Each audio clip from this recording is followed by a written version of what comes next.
Okay, so have you ever, like, looked in the mirror and you're like, wait, is Yeah. that a bubble on my eye? Right. Like, it's not exactly the funhouse mirror trick that you want to see, right? Yeah. So one of our listeners sent us this article called Six Potential Causes of Bubble on Eyeball. And I thought, you know what?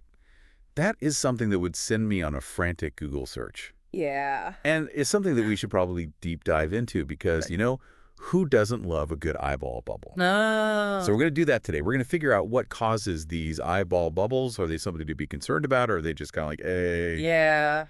And to help us navigate this slightly unsettling but hopefully ultimately reassuring topic, we have our expert here with us today. Hi.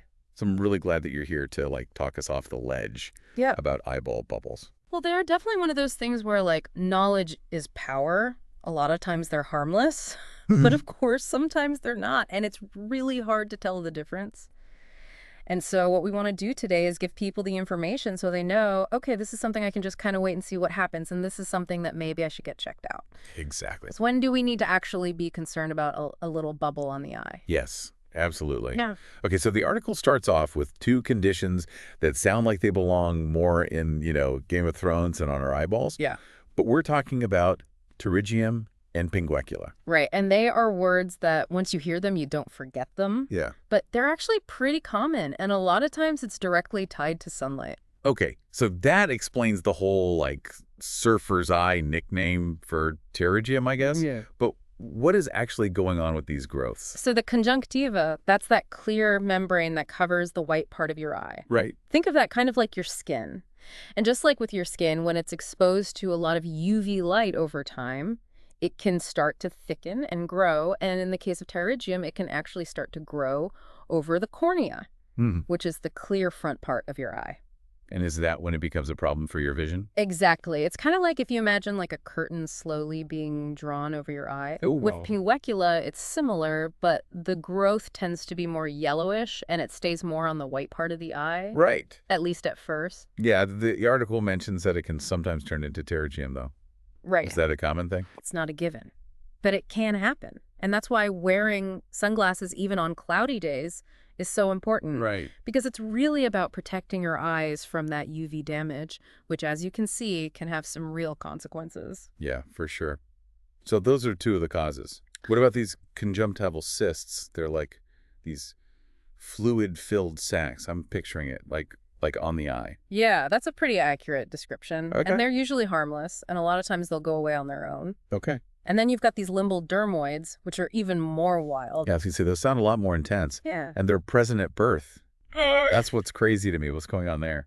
Yeah, so a dermoid is a type of benign tumor. And I know tumor sounds very scary, but in this case, it just means an abnormal growth. What's interesting about dermoids is they can contain cells from other parts of the body. Like you might find skin cells or hair follicles in a dermoid. Oh. And they actually develop while a baby is still in the womb, Wow. which is why they're present at birth. So you could be walking around with a little bit of misplaced skin on your eye and not even know it. Exactly. Yeah. And it just goes to show that what we can't see can be just as fascinating, if not more so than what we can see. That is so wild. Okay, so we've covered the unusual. But what about the scarier possibility? Can a bubble on your eye ever be like a sign of cancer? It's a possibility, but thankfully it's not as common as some of these other causes that we've been talking about. The article mentions 3 types of conjunctival tumors that can occur: squamous cell carcinoma, malignant melanoma, and lymphoma. They're all rare, but it's good to at least be aware of them. Right. What should people be looking out for? Are there any telltale signs, or is it hard to tell just based on looking?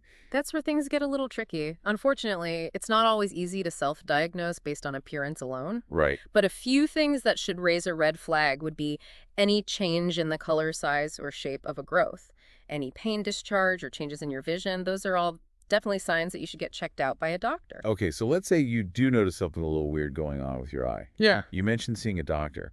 What happens when you go into the eye doctor? Are they going to put you under the giant magnifying glass? Well, thankfully not, but the fun thing they're going to do is ask you a lot of questions. Okay. Things like, have you had any recent eye injuries? Do you wear contact lenses? Is there any family history of eye problems? They're just trying to get a sense of your overall eye health and any potential risk factors. So they're like an eyeball detective. Yeah, pretty much. And then they're going to want to take a closer look at your eye. Okay. So they'll use special instruments that will let them see the structures of your eye in more detail. And depending on what they find, they might recommend some additional tests. Okay. And the article mentioned biopsies. Is that a common thing for like eye growths? It's not always necessary, but if there's any concern about a growth being cancerous, then a biopsy is really the gold standard for diagnosis. Okay. Basically, they just take a tiny sample of the tissue and examine it under a microscope. Okay. It sounds scarier than it is. All right. So let's say they do all that. They figure out what's going on. What are the treatment options? Like, what can they actually do about these eye bubbles? Well, it really depends on what's causing the bubble in the first place. Yeah. For something like a pinguecula or a pterygium that's caused by sun damage, the focus is really on preventing it from getting any worse. Right. So we already talked about sunglasses, but using lubricating eye drops can also help, especially if you live in a dry or dusty climate. Yeah. And the article also mentions some home remedies for like symptom relief, like warm compresses. Are those ever a good idea?